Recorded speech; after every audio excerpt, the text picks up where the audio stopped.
Elon Musk plans to send 1 million people to Mars to adapt to the Martian environment. How will humans evolve?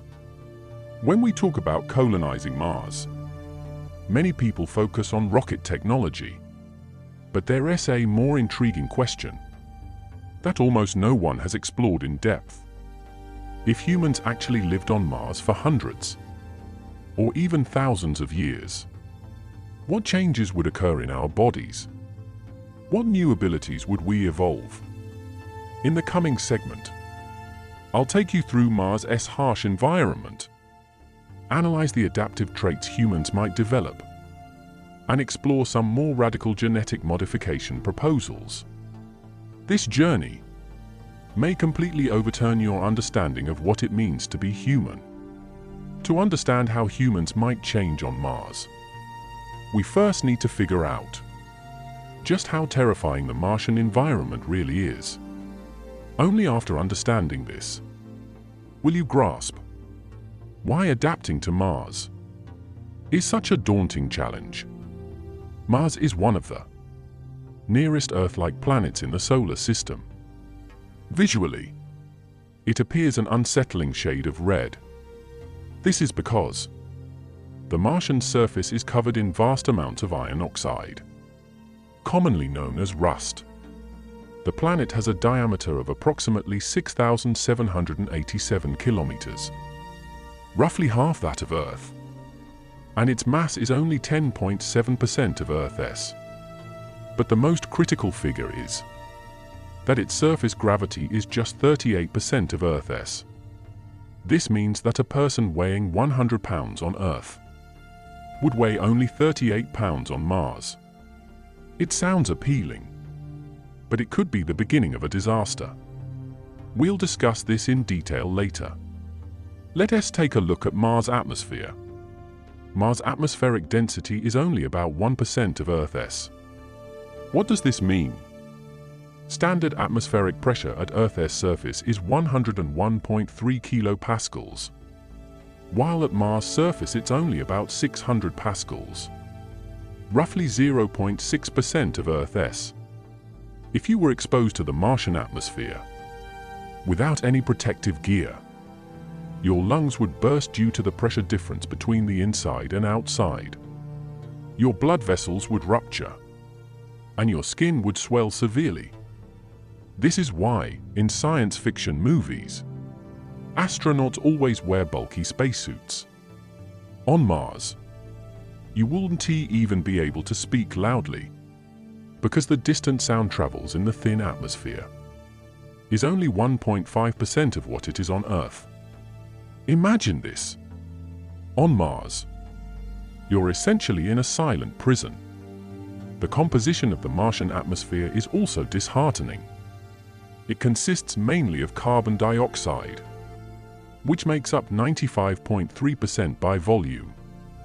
Nitrogen accounts for only 2.7%, argon for 1.6%, and oxygen, the oxygen we depend on to survive, accounts for just 0.15%. This figure means that the oxygen content in Mars' atmosphere is about 1/700th of Earth's. Earth's atmosphere contains 21% oxygen, while Mars has only 0.15%. Breathing on Mars means you are essentially inhaling a toxic gas dominated by carbon dioxide. Temperature is another major issue. Mars' average temperature is about 63 degrees Celsius, but this figure masks enormous fluctuations. Because Mars' orbit is elliptical, the distance between its perihelion and aphelion varies drastically, resulting in seasonal temperature differences of nearly 160 degrees Celsius. In the equatorial regions during summer, the highest temperature can reach around 20 degrees Celsius, which sounds fairly comfortable. But in the polar regions during winter, temperatures can drop below 125 degrees Celsius. The daily temperature variation is equally staggering. It might reach 12 degrees Celsius during the day, while at night they plummet to 76 C.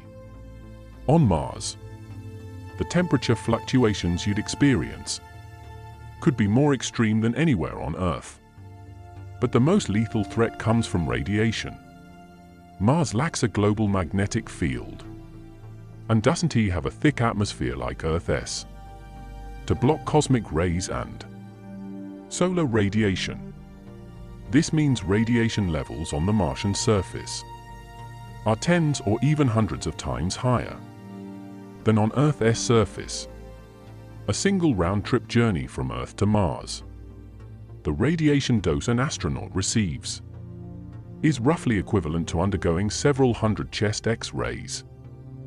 And for those living on the Martian surface long-term, the radiation exposure is continuous. Scientists estimate that living on the Martian surface for 1 year exposes a person to approximately 0.67 sieverts of radiation, which already exceeds NASA's occupational exposure limit for astronauts. Mars also experiences frequent dust storms.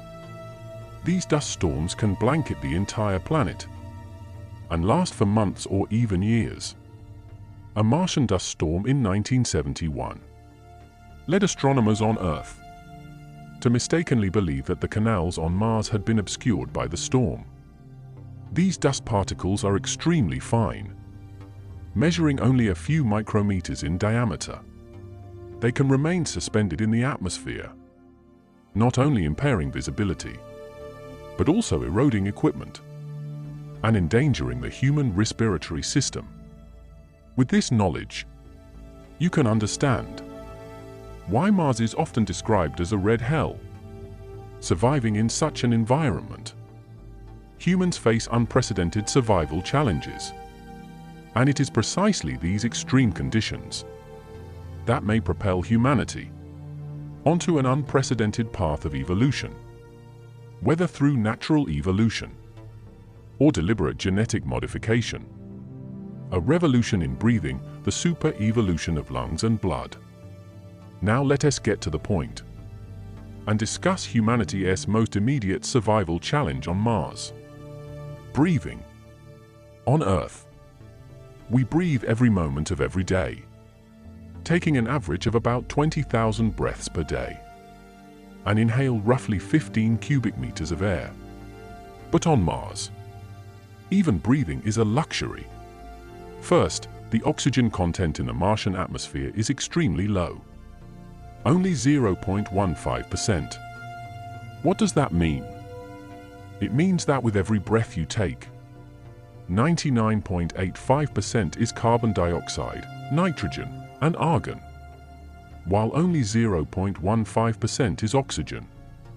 In such a low oxygen environment, an unprotected person would lose consciousness within 15 seconds and die within minutes. Even if wearing a spacesuit that supplies oxygen for prolonged breathing, this low oxygen environment would still have a severe impact on the human body.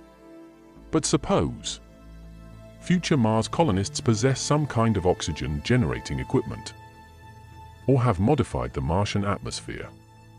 Then the next challenge humanity faces is low atmospheric pressure. Even with sufficient oxygen in the air, low atmospheric pressure itself is a major problem. In an environment where atmospheric pressure is only about 1% of Earth's, even if you're breathing pure oxygen, your lungs cannot obtain sufficient oxygen partial pressure. Worse still, low pressure causes nitrogen to dissolve in the blood, forming bubbles, which leads to decompression sickness. This is why divers must take care to decompress when ascending. Faced with such an environment, what kinds of evolution might humans undergo? Biologists have proposed several possibilities. The first possibility is a change in lung structure. Imagine if our alveolar surface area were larger, or our pulmonary capillaries were denser. Wouldn't we be able to absorb oxygen more efficiently? In fact, some animals living at high altitudes have already demonstrated this adaptation. For example, the Tibetan people living in the Himalayas. and the inhabitants of the Andes have larger lungs than people in lowland regions and higher hemoglobin concentrations. This is the result of natural selection. In low-oxygen environments, those who could utilize oxygen more effectively survived and passed on their genes. On Mars, we might see similar but more extreme adaptations. The lungs of the new Martians might evolve to be larger in volume, with more alveoli and a denser network of capillaries. We might even see an entirely new respiratory structure, such as the development of additional oxygen storage sacs within the airways, or the evolution of an auxiliary respiratory system similar to avian air sacs. Imagine your body might develop several oxygen reservoirs that continuously supply oxygen to the blood between breaths.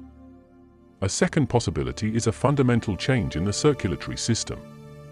On Earth, we carry oxygen via hemoglobin. Each hemoglobin molecule has 4 subunits, capable of binding for oxygen molecules. But in a hypoxic environment, this might not be sufficient. Scientists are exploring a possibility that Martians might evolve a more efficient variant of hemoglobin. For example, some Arctic fish have evolved antifreeze proteins, and certain deep-sea organisms have evolved hemoglobin that is more stable in low-oxygen environments. Humans on Mars might draw inspiration from these natural designs to produce a super hemoglobin with a stronger ability to bind oxygen, yet greater flexibility in releasing it to tissues. There is also a more radical possibility. Humans might develop a second type of oxygen-carrying molecule. For instance, certain marine invertebrates, which possess both hemoglobin and hemocyanin. Hemocyanin contains copper ions and is even more efficient than hemoglobin in low-oxygen environments. If Martians also evolve a similar dual system, their blood might take on a color completely different from ours, perhaps a pale blue or green. Even more surprising is the suggestion by some scientists that Martians might completely alter their breathing methods. Imagine no longer breathing through the lungs, but instead absorbing oxygen directly through the skin. Although this sounds like an amphibian's ability, the surface area of human skin is actually larger than that of the alveoli. If the skin could evolve respiratory functions similar to those of amphibians, humans would gain an additional channel for oxygen uptake. Of course, this would require the skin to become thinner and more vascularized, which also means Martians might develop a completely new appearance beyond our imagination. Another possibility is the evolution of a higher tolerance for low-oxygen environments. Did you know that some Tibetans, after living in high-altitude regions for thousands of years, have evolved a genetic mutation that allows their bodies to produce more nitric oxide under low-oxygen conditions, thereby improving blood circulation? This trait, known as high-altitude adaptation, may become more widespread and pronounced on Mars. Future Martians might evolve similar capabilities, or even develop more efficient energy metabolism, reducing their reliance on oxygen. But all this natural evolution takes time.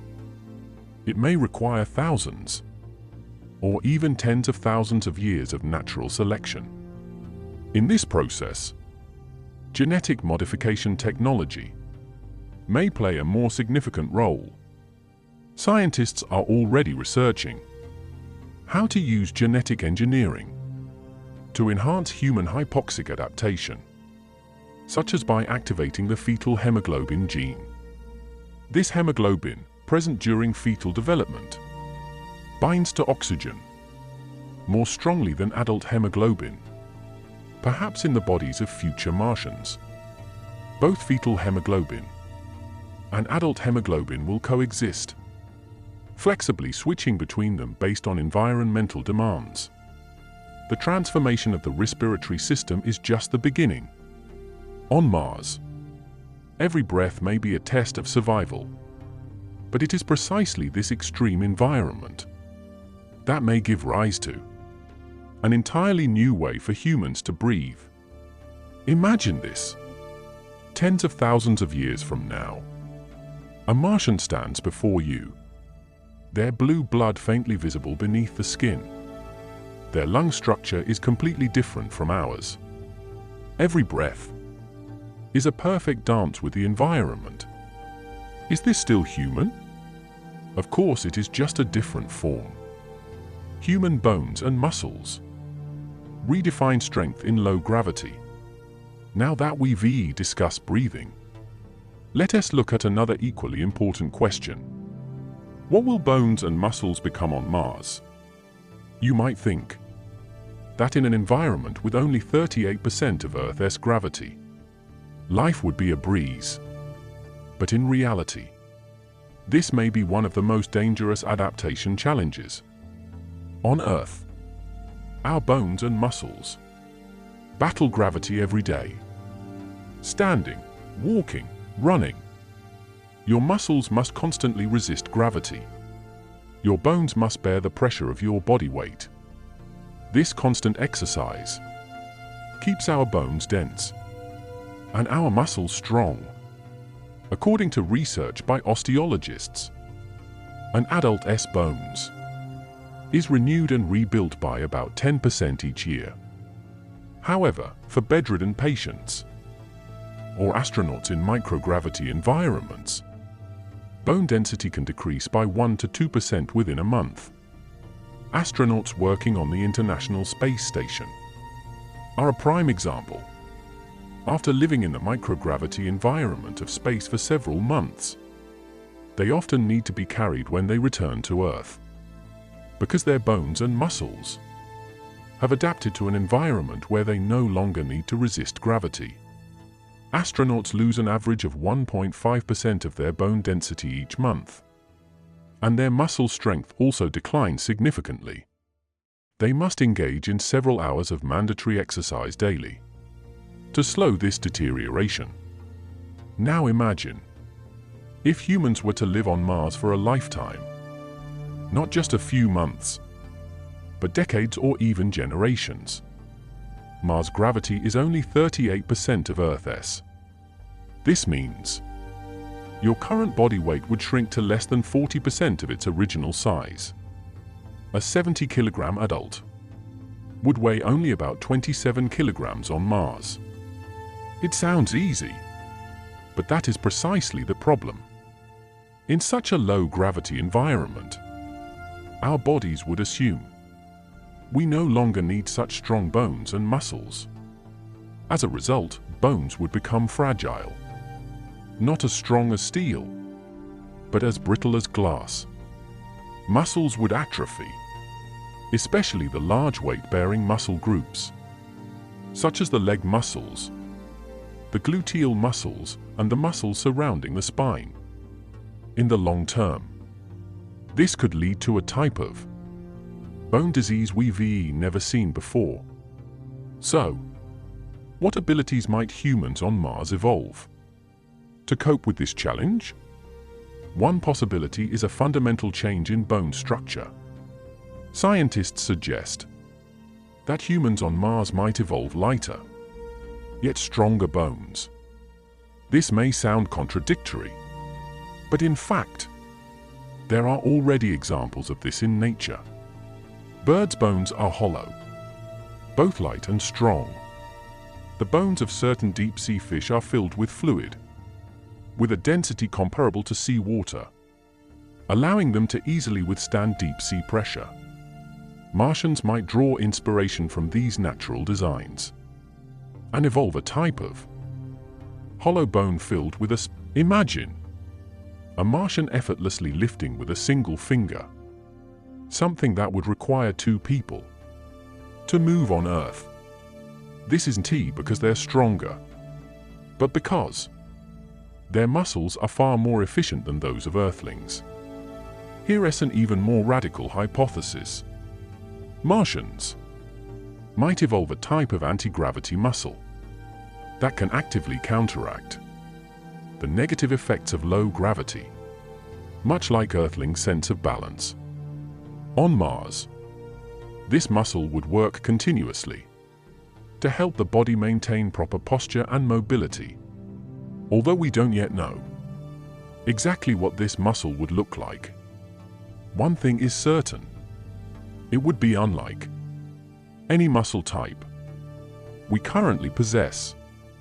But wait, we also need to consider another important factor: genetic modification versus natural evolution, which takes tens of thousands of years. Is it possible for humans to actively modify their own genes to accelerate this adaptation process? Scientists are already exploring related possibilities. Take the myostatin gene, for example. This gene controls muscle growth. Scientists have discovered that mice lacking this gene develop exceptionally strong muscles, with muscle mass more than double that of normal mice. If Mars colonists could modify or deactivate this gene, they might evolve exceptionally developed muscles. On the other hand, enhancing the expression of this gene might help the body adapt to a low-gravity environment by reducing unnecessary muscle waste. Similar research exists regarding bones, such as the fibroblast growth factor gene, which influences bone formation and repair. Scientists are studying how to regulate this gene to treat osteoporosis. Perhaps future Martians will use genetic modification to enhance the expression of this gene, keeping their bones in a state of perpetual youth. Low gravity is a silent killer. It won't kill you immediately, but over the course of decades, it will quietly alter your body. Yet within these changes, we also see the potential for evolution. Martians may possess skeletal structures we cannot imagine, a completely new type of muscle, or even a wholly different physical form. They may not look like humans in the traditional sense, but they will be the most perfect survivors in that environment, defending against the cosmos. The ultimate transformation of skin, eyes, and the immune system. Now let us talk about the most immediate threat: radiation. On Mars, there is no thick atmosphere for protection, no powerful magnetic field to shield against it. Cosmic rays and solar particles will bombard every inch of exposed skin, day and night. For humans on Earth, this is equivalent to undergoing a full-body X-ray every second. The danger is self-evident. Radiation harms the human body in many ways. High-energy particles directly damage DNA molecules, causing cell death or genetic mutations. Long-term exposure to radiation increases the risk of cancer, leads to cataracts, damages the central nervous system, and can even affect reproductive capabilities. On Earth, the annual dose of natural radiation we receive is approximately 2.4 millisieverts. However, living on the surface of Mars for 1 year could expose one to a radiation dose as high as 670 millisieverts, about 280 times the annual average on Earth. Faced with this constant barrage of radiation, how would the human body adapt on Mars? First, let us look at the skin.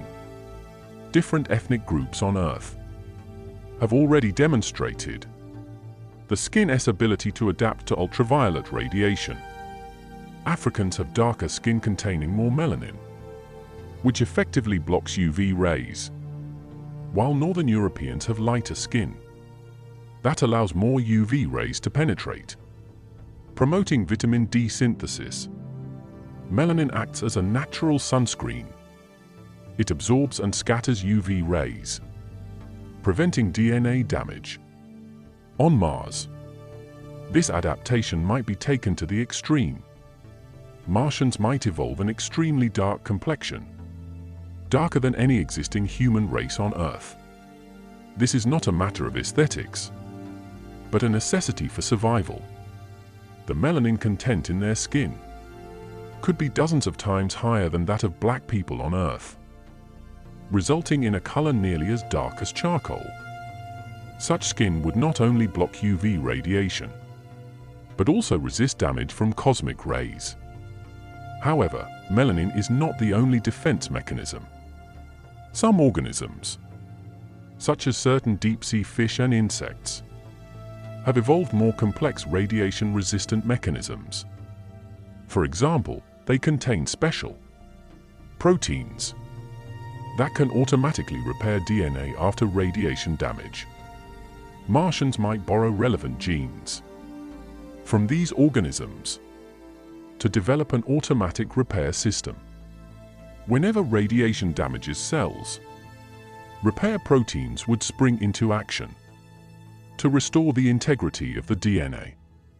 Even more surprising is that some scientists suggest Martians might evolve radiation-sensitive skin. This skin could detect radiation levels and change color or structure in times of danger to provide additional protection. This may sound like science fiction, but similar phenomena already exist in nature. Certain octopuses can alter their skin texture and color to camouflage themselves when danger arises. Humans on Mars might develop an early warning system, where, as radiation levels rise, the skin turns a warning color to alert the wearer to seek shelter promptly. Now let us look at the eyes. Animals on Earth have evolved various types of eyes to adapt to different lighting conditions. Desert animals have nictitating membranes to protect against sandstorms, while deep-sea fish have enormous eyes to gather faint light.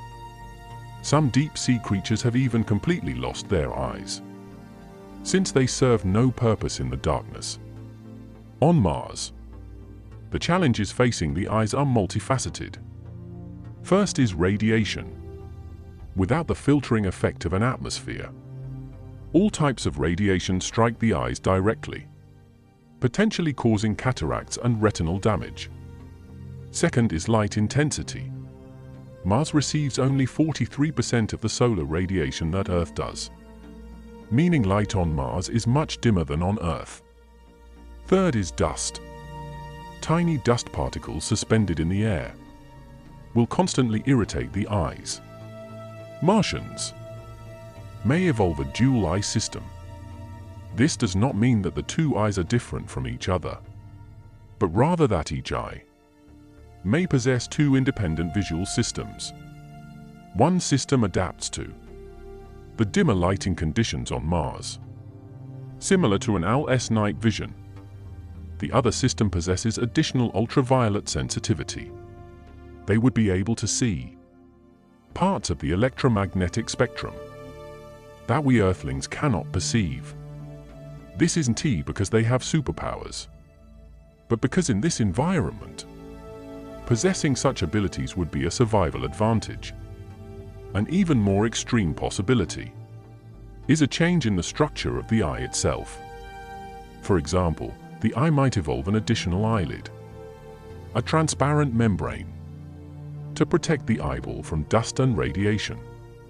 This eyelid could close at any time, much like a diving mask, or remain transparent when needed, while still allowing vision.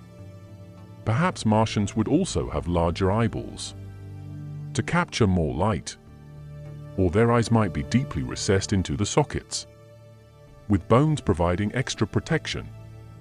Finally, let us discuss the immune system, perhaps the most overlooked, yet equally important area of adaptation. On Mars, humans will face a completely different microbial environment. Although the Martian surface currently appears sterile, the bacteria and viruses humans carry may mutate and evolve on Mars. At the same time, special mineral dust and chemical substances that may exist on Mars could cause persistent irritation to the respiratory system. Earth's immune system is the product of hundreds of thousands of years of battling pathogens. In the new environment of Mars, the old immune system may no longer be fully effective.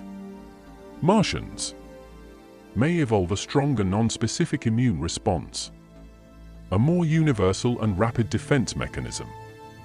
It would not target specific pathogens, but would act against any foreign invader. This might manifest as stronger inflammatory responses, faster wound healing, or more active white blood cells. However, there is also a possibility that the immune system could become more tolerant. You may have heard of the hygiene hypothesis, which suggests that children raised in overly clean environments are more prone to allergies and autoimmune diseases. Perhaps the relatively simple microbial environment on Mars would make the immune systems of Martians simpler, no longer overreacting like Earthlings do. Another intriguing possibility is that Martians might form symbiotic relationships with certain microbes, much like Earth's gut microbiota. These beneficial microbes might reside on the skin's surface, in the respiratory tract, or within the digestive system, helping to fend off foreign pathogens, and even assist in synthesizing certain essential nutrients. Imagine a Martian's skin covered with a layer of beneficial colonies. This layer of colonies not only protects the skin, but can also absorb and break down harmful substances, radiation, dust, and low light. These are the ultimate tests for the human defense system on Mars. Faced with these challenges, humans may evolve physical traits we cannot even imagine. Skin as tough as bulletproof vests, eyes capable of seeing a world invisible to the naked eye, an immune system more effective than any medication. This isn't a superhero movie, but a real evolution that could happen. Psychological transformation, new shapes of consciousness and emotion. Now that we've covered the physical changes to the body, let us turn to a more abstract, yet equally important topic, the mind and cognition. On Mars, in addition to physical changes, the brain, the organ that controls all our thoughts, emotions, and behaviors, will also face unprecedented challenges. First, let us consider the direct psychological impact of Mars.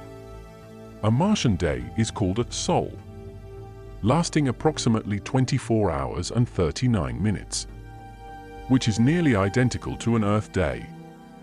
This means the circadian rhythms of Martian colonists can largely remain similar to those on Earth, so there won't be significant time zone issues. However, the communication delay between Mars and Earth is a major problem. Radio signals take for 24 minutes to travel back and forth between the two planets, meaning real-time conversation is impossible. Any communication requires waiting. Imagine sending a message to your family on Earth. They have to wait 40 minutes to receive it, and you have to wait 80 minutes for a reply. This sense of disconnection from Earth could have serious psychological effects. Prolonged loneliness and isolation from home, along with the inability to communicate promptly, could all trigger anxiety, depression, and other mental health issues. But that might not be the worst part. On Mars, humans will live in an environment completely different from Earth's. Red skies, barren landscapes, always wearing sealed spacesuits, limited social contact. These constant sources of stress could alter the brain's structure and function. Scientists have already discovered that people living in isolated environments for long periods exhibit changes in brain structure. For example, scientists overwintering in Antarctica and astronauts working long-term on the International Space Station all experience measurable changes in their brains. These changes include enlarged ventricles, the spaces in the brain filled with cerebrospinal fluid, alterations in white matter structure, changes in how different brain regions connect, and abnormal activity in certain emotion-related brain areas. On Mars, these changes may be even more pronounced and long-lasting. Humans on Mars may evolve a brain structure different from that of Earthlings. The first possibility is an enlargement of the prefrontal cortex, the region of the brain responsible for planning, decision-making, impulse control, and long-term thinking. On Mars, facing constant danger and uncertainty, stronger prefrontal function will be needed to make the right decisions.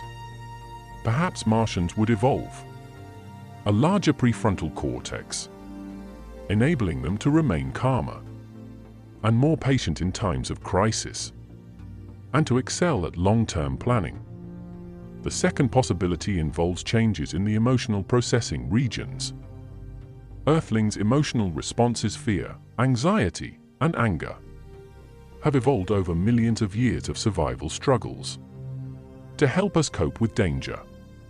But on Mars, many of these old survival instincts may no longer be relevant and could even be harmful. For example, a fear of the dark would serve little purpose on Mars, and wariness towards strangers in small communities of only a few hundred or a few thousand people could be disastrous. Martians might evolve a more balanced emotional system, less prone to extreme emotional fluctuations. Another possibility is an enhancement of the memory system.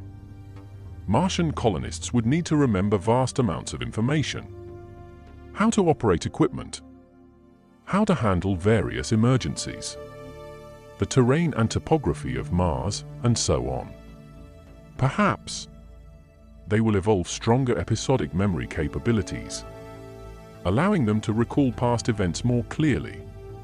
At the same time, to cope with communication delays with Earth, they may develop better offline thinking skills, enabling them to solve problems independently without relying on external information.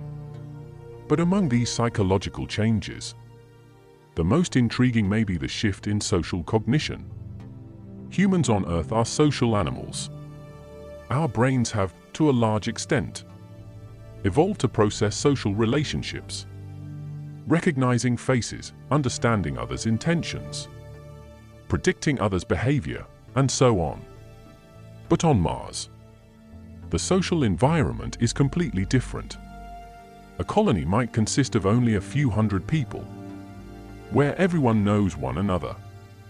There would be no complex social hierarchies or political struggles, nor the abundance of social media and information streams found on Earth. Martians might no longer need such complex social cognitive abilities. They might become more independent, less reliant on others' approval, or they might become more trusting of others. Since in such a small community, cooperation is essential for survival. Another possibility is that they develop a new form of collective consciousness. Not telepathy, but a more efficient method of communication and collaboration, capable of achieving perfect coordination within a community of just a few hundred people. But perhaps most importantly, Martians might evolve a stronger ability to cope with stress. Did you know that the word stress actually originates from physics?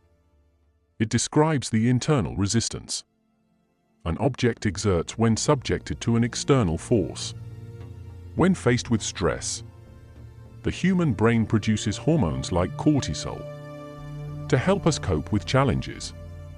But in a persistently high-pressure environment, this response may be toned down, just as a bowstring that is always fully drawn loses its elasticity. Martians might evolve a mechanism for adapting to chronic stress. They wouldn't have strong emotional reactions to minor stresses in daily life, but would instead maintain a sustained state of calm alertness. This might make them seem somewhat aloof or composed, not unemotional, but simply not prone to overreacting. In an environment where even the smallest mistake could be fatal, this mental resilience is key to survival. Another intriguing hypothesis is that Martians might evolve a different perception of time. On Earth, our perception of time is largely influenced by circadian rhythms and environmental changes. But on Mars, the orbital period is 687 Earth days. This means a Martian year is nearly twice as long as an Earth year. This different temporal rhythm could affect the brain's biological clock, which in turn influences cognition and emotion. Perhaps Martians would develop a more patient sense of time. They would be better at waiting, more tolerant of delays, and better able to think from a long-term perspective. Finally, let us consider the most extreme possibility: a transformation of consciousness itself. Earthlings' brains are designed for Earth's environment. With the alternation of day and night, the cycle of the seasons, rich sensory input, and complex social environments. If we were to place such a brain on Mars and let it function for decades, what would happen? Some scientists believe the brain might develop entirely new cognitive patterns, such as stronger abstract thinking abilities, since the problems it needs to solve are often unprecedented.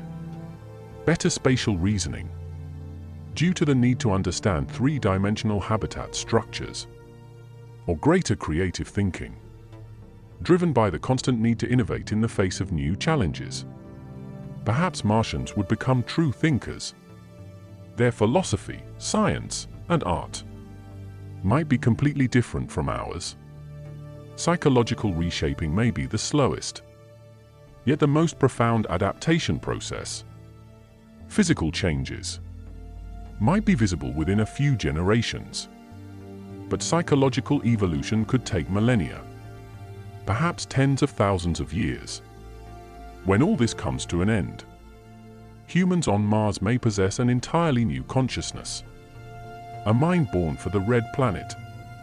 They may still love, laugh, and dream, but the specific nature and expression of these emotions may be completely different from ours.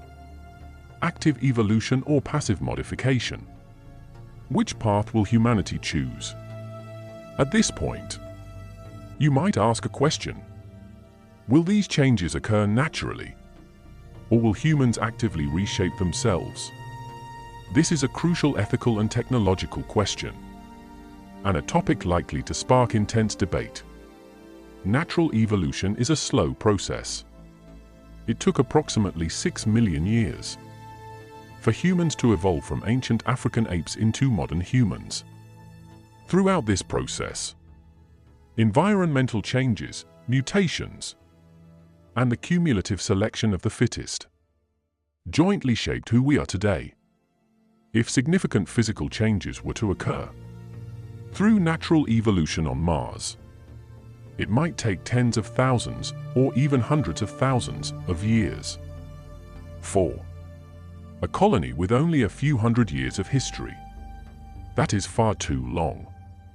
However, advancements in genetic technology may alter this timeline. Scientists are already researching how to use genetic engineering to enhance humans' ability to adapt to extreme environments. Take the tardigrades mentioned earlier, for example. These tiny organisms, known as water bears, can survive in conditions such as vacuum, radiation, and extreme temperatures. Their genomes contain a special protein that can automatically repair DNA damage. Scientists have successfully transplanted this gene into human cells and found that it enables the cells to resist radiation damage. Applying similar technology to Mars colonization could result in genetically modified Martians. They might possess radiation-resistant genes from water bears, pressure-resistant genes from deep-sea fish, and hypoxia-tolerant genes from Tibetans. Through one or a few rounds of gene therapy, a new colonist arriving on Mars could acquire abilities that would otherwise require tens of thousands of years of evolution to develop. This sounds enticing, but it also raises significant ethical questions. Who has the right to decide on modifying human genes? Are these modifications safe? Would the modified new species still be considered human? If genetic modification is limited to a select few, would it exacerbate social inequality? These questions may prove more difficult to resolve than the technical challenges. Another possibility is human-machine integration.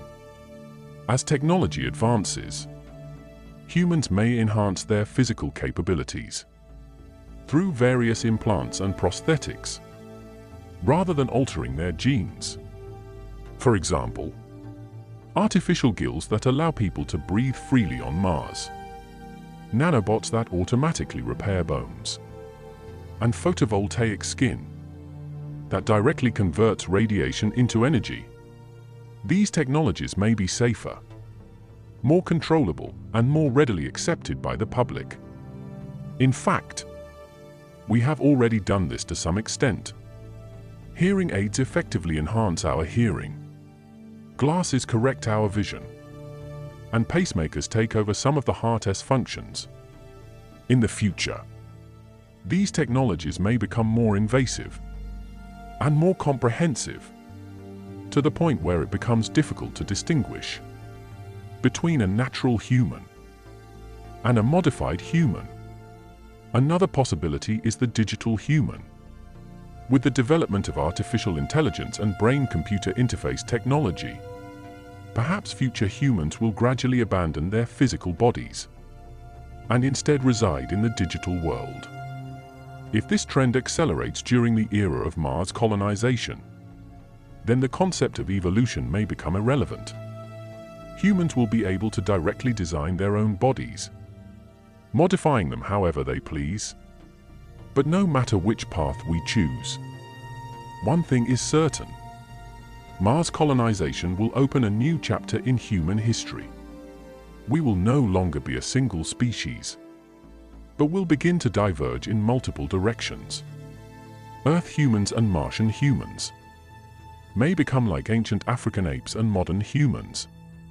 Though they share a common ancestor, they have evolved into entirely different species. Perhaps tens of thousands of years from now, Earthlings will send probes to observe their relatives, the Martian humans. By then, the Martians may be completely unrecognizable as descendants of Earth. They might have jet black skin to shield against radiation, robust skeletons adapted to low gravity, and specialized respiratory systems to utilize the thin oxygen. They might even have become reproductively isolated from Earth humans, unable to produce offspring even if they met. By then, the term human might need to be redefined. We, among the stars, from fear to healing. After discussing all this hardcore knowledge about evolution and modification, let us zoom out a bit and talk about a deeper topic. After hearing what I just said, you might feel a tinge of fear. Yes, humans might become completely different creatures on Mars. Yes, This process may be filled with pain and sacrifice. Yes, we might lose many things we now take for granted, like breathing freely under blue skies and white clouds, like walking in the sun without protection, like talking to loved ones in real time. But I'd like you to consider this from a different angle. In a sense, human history is a history of constantly adapting to new environments. Our ancestors moved from the ocean to the land, from Africa to the rest of the world, from a primitive existence to a civilized society. Every major environmental shift has been accompanied by pain and death, but it has also brought new possibilities. Imagine if our fish-like ancestors had been afraid to leave the water and refused to come ashore. There would have been no amphibians, no reptiles, no mammals, and there would be no you and me. Mars colonization will be the latest step in this great journey. It may transform us into a different kind of life form. But this is the very essence of life. Not a fixed, unchanging form, but a process of constant adaptation and evolution. On the cosmic scale, change is the only constant. And just think about it. Those harsh conditions on Mars might become the norm tens of thousands of years from now. Children on Earth, who grow up in high-altitude regions, naturally have lungs better adapted to low oxygen than those from the plains. Children on Mars will grow up in a low-gravity environment. For them, lightness will be the norm. Perhaps they won't even understand why Earthlings have to exert so much effort just to lift something. More importantly, Mars colonization may be the key to the survival of the human species. Earth may be beautiful, but it is not safe. Asteroid impacts, supervolcanoes, nuclear war, climate change. Any one of these disasters could bring an end to human civilization. If we establish a permanent colony on Mars, even if Earth were to meet with misfortune, the human species could continue to thrive in the cosmos. From this perspective, all physical changes are worthwhile. When your great-great-great-grandchildren run across the red soil of Mars, when their children take their first steps on the Martian surface, without needing spacesuits, when the entire planet becomes humanity's second home, those changes will no longer be seen as sacrifices, but as evolution. And who knows, perhaps the people of Mars will develop cultures, arts, and philosophies we cannot even imagine today. Their music might be based on low-frequency vibrations we cannot hear. Their paintings might use colors we cannot see. Their poetry might describe experiences we cannot imagine. In a sense, their inner lives might be richer than ours. When you close your eyes tonight to go to sleep, imagine that distant future. A young man wakes at dawn on Mars, through the transparent dome, watching two moons rise slowly. His skin is deep black, the result of selection over dozens of generations. His blood is pale blue, because the molecules carrying oxygen are slightly different from those of Earthlings. He takes a deep breath. The treated Martian air is thinner than Earth's, but it is enough for him. He steps outside, leaping lightly in gravity just 1/3 that of Earth's. He runs and stands tall. He knows he is human, a descendant of those who set out from a blue planet millions of years ago. Yet he also knows he is not entirely human. The long years on this red planet have changed him and will continue to change his descendants. This is the story of evolution, isn't it? Not a sudden transformation into someone else one day, but generation after generation, slowly changing in the river of time. Each change is small, so small it's almost imperceptible. But after tens of thousands of years, looking back, we realize we've come this far. Good night. Whatever you dream of tonight, may your dreams hold a future for humanity, amidst the stars, continuing to evolve and flourish in the endless river of time. Perhaps right now you're lying in a soft bed, listening to this recording, feeling that it all seems so distant. But please remember, every great future begins with a single thought today. Perhaps one of you listening now, the child of your child's child, will be among the first true Martians. By then, everything you imagine today will be their everyday reality. And all you need to do now is close your eyes and rest well, because when you wake tomorrow, this story will still be unfolding, and you are a part of it. Good night.